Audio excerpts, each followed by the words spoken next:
What's happening, YouTube?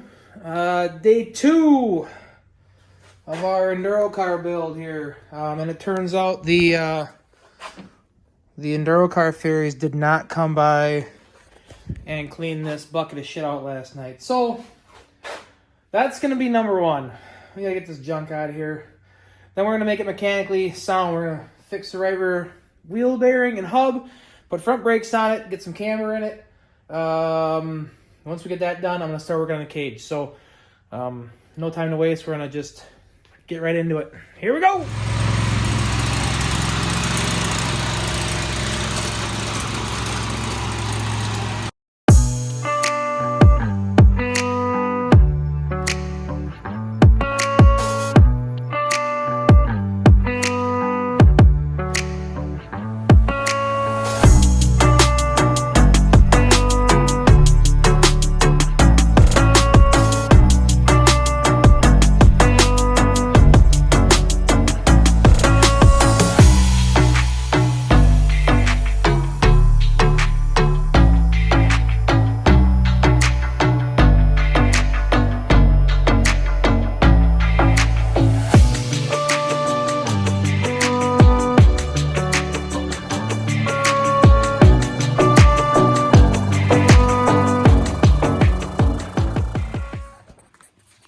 All right, we got everything gutted out. Actually, really clean inside for being like a 03 and sitting in a salvage yard for how long. But everything's cleaned out. Got all the glass out of it. Window regulators out of both sides. All the seat belts out. Carpets all out of it. Now we're gonna move on and start doing the mechanical stuff. I gotta get right rear wheel bearing put in. I have that in the truck. I gotta get in, and I hopefully want to get the brakes done tonight. If I can get all that stuff done, I'm gonna start doing the cage and things like that. So I think I'm gonna try and cheat on this one. Usually I'll gut the door and make room for the door bars. This one I think I'm just gonna leave them in just for the sake of time. If I gut the door, I got a plate outside. I gotta put a plate from the rocker panel all the way forward and attach it to the fender. If I don't gut the door, I can just weld the door shut and be done with it. So I think I'm gonna try and do that. I'm just running short on time. I'm trying to cut as many corners as I can without sacrificing any sort of comfort or safety or performance for that matter. But yeah, I think I'm just going to try and do it the old-fashioned way. So same with the steering wheel. These Focuses have a really goofy steering column on them. If you take the center nut off the steering wheel, it actually wants to pull the shaft into the column. And it's kind of a trick to get the things to work with using the stock column. So hope I can just drop the column and not have to worry about putting a detachable wheel in it. But I also don't want to race 150 laps with my arms stretched way out. My arms will end up falling off. So we'll have to kind of cross that bridge when we get there. But for now, it's going to be right rear wheel bearing and hub. So here we go.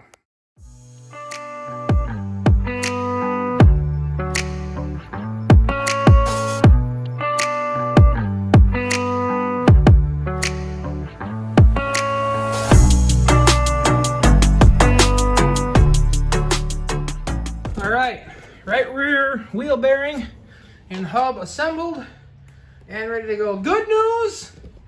Good news! When I was under there working, I noticed a big puddle underneath the left rear. Now we get to put brake line in. So, yeah, I think this either there or the wheel cylinder, one of the two. Yeah, that's healthy. Cool. Awesome. Grand. Just grand. So we'll be doing that now. So yay. All right. After chasing down 4 miles of junk brake line, we finally got it fixed. Legality is questionable. And that's all I'm gonna say about that. But I hit the brakes, the pedal don't go to the floor. It doesn't spray fluid everywhere, and the car should stop. So, onto the fronts. New pads, rotors. Well, new used pads, rotors. Top off the fluid. Put some water in the radiator. delete the hood latch, and we're going to move on to the inside, start putting some plates on the floor. So we're chugging right along. Things are going well. They're not going great. They're going well. All right, so I got the left front all taken apart. The piston actually went back fairly decent. I took what was left of that boot that was on there. I took that off, and there's no fluid coming out from around the piston. I think this caliper is probably okay. The hub appears to be okay. Somebody must have been in here recently because they do have anti-seize on the end of the snout for the rotor. So somebody must have been in here doing something fairly recently because it's still mildly fresh, I'd say, and it's got new pads on it.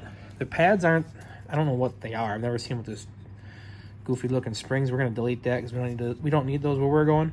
But the pads actually are in pretty good shape. I mean, it's still almost have some crosshatch on them yet. So I think I might just knock these clips off the backside and use these again. The rotor looks okay-ish. I might just hit that with a flap disc and try and use that again. Right front's another story. That one's completely jacked up. And not only is the rotor jacked up and the caliper locked up, but I got a lug nut stuck over there that's stripped out. So I'm not sure how we're going to get that off. But it's got to come off. But the frustration started to build, so I thought we're going to put this side together first. I need a W. If I can get this side together and it works, that's a win, and then that will propel me into my next adventure, which will be trying to get the tire off over there. So as far as brakes are concerned, we're almost 3/4 of the way there. After that, I'm going to hack the exhaust off, start welding some plates in it, and go from there. So we're getting there. Things are still going well. Not great, but well. So, all right, we're going to surface some rotors, I guess. Yeah, that's what we're going to do.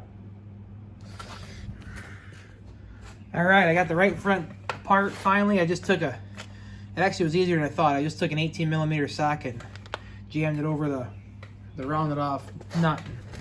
She spun right out. Anyway, so this side's obviously messed up. I think this caliper had to be froze up. The slide pins are all the way out. Calipers in there crooked. This thing's just completely jacked up. Check out that rotor. It's been rubbing on the caliper so long it sharpened itself on one side. So I'm sure it just started making noise right before it was parked. So we're gonna put a rotor caliper on this side. Hopefully that comes free. Oh man, that would be just the greatest if that broke off. And then we'll get the brakes done. Left front's all back together. And after that is pretty much, I got to put some camber in this side. And it's going to be pretty much time for a cage. So we are on schedule. Things are going okay. As long as this situation here doesn't completely hose me, we might be all right here. So we will get the wrenching, I guess. So back at her. As expected, this is not going well. Trying to get this brake hose out here without destroying it. I already broke off the bleeder on the donor caliper, so I get to try and fish that out. So this slowly but surely is going the wrong direction here. We are getting there. Nature of dealing with old rusted up junk. So thanks, Wisconsin. All right, so here's the situation. I was taking the right front caliper apart, and I broke the bleeder off. I don't have an extractor kit here with me. I got one at work, but I don't have one here. So I took like a T10 Torx bit, pounded it in the end of the bleeder, used a little bit of heat, and it came out. So then I went to the spare caliper I have to take the bleeder out of that to put in this caliper on the car, and that one broke off too. So I gravity bled the brakes, took the broke off end that was on the end of my Torx bit, spun her back in the caliper, and that's our bleeder now. So it's where is it? Right here, right there. So there's a broke off bleeder in the caliper, but it's fine. As long, like I said before, as long as you know about the problem, you don't have to fix it. And plus the fact that the brakes work and they don't leak and the hole's plugged and I know I can get it out in the future, I'm just gonna leave it. That way it's done. I don't have to worry about it. So okay, so brakes are done after a long time of fighting and swearing and yelling and heating and pounding and everything short of cutting. So the left front's back together, right front's back together. Actually was not bad once I got it apart. I put a different rotor on, different caliper, and we should be good to go on the right front here now. So the only thing I have left to do, I want to put a little bit of camber in the right front, and I got to fill the master cylinder. Is it raining now? I got to fill the master cylinder because that's empty. Well, not empty, but it's about to be empty. And what else? I know there's something else I'm forgetting, but then we can start on the cage. So hopefully tomorrow will be all cage, and we can get that done. Yeah, I'm just gonna keep going here. I'm still going pretty strong here, so we're just gonna keep chugging along. So let's keep going. All right, so here's all I'm doing for the camber. So these cars have a strut that goes into the spindle, so there's not much camber adjustment down there. So what I'm going to do, usually there's two bolts. There would be like a plate right here with a bolt and a bolt, and you can just take them two bolts oblong, and then you can tip it in, and it'll tip the wheel in for more camber. These aren't like that. It's fixed right to the spindle. So what I do is I'll take the strut off the top, and I don't know if you can see down in there, but I'm going to take this mount right here. I'll spin it so that this bolt will end up here. This bolt will end up over here, and I'll push it tight against the strut tower. That'll give me about a 1/2 inch of camber. I'm allowed 1 inch. So that'll give me about a 1/2 inch of camber. And then to finish it off, I'll take that bolt out of the lower control arm. I'll take that bolt completely out, and I'm going to drill a hole halfway between the edge of that mount and the bolt there. So I'm going to go a 1/2 inch in on the top and a 1/2 inch out on the bottom, and that gives me my 1 inch of camber. So we will, I got everything loose. It actually came free pretty easy. I got the strut in there loose right now. So I'm going to get some holes drilled here and get them tightened back up, and then we'll do the bottom, and our camber will be done.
All right, strut's all mounted, got it relocated. If you can see where the center of that strut is, that used to be a dead center in that hole, and we turned them out and scooted it back, so we gained ourselves about a 1/2 inch of camber there. So got the top done. Now we got to move to the bottom, and we got to get that bolt right there. It has to come out. So I'm going to try to make up our other 1/2 inch down there at the bottom. It's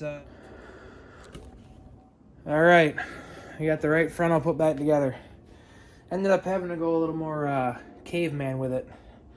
After I realized that I was going to break every ratchet I own trying to get that bolt out, I just cut it and opened it up a 1/2 inch and plated it top and bottom. So there's a plate welded in there on top and the bottom, and then I gap welded the front. So it's still pretty much, essentially the same thing, just went about it a different way. We moved the lower ball joint out 1 inch, moved the upper strut mount in, 1/2 inch. We moved the upper strut mount in a 1/2 inch. So, yeah, that should be our 1 inch of camber. So that's gonna do it for tonight.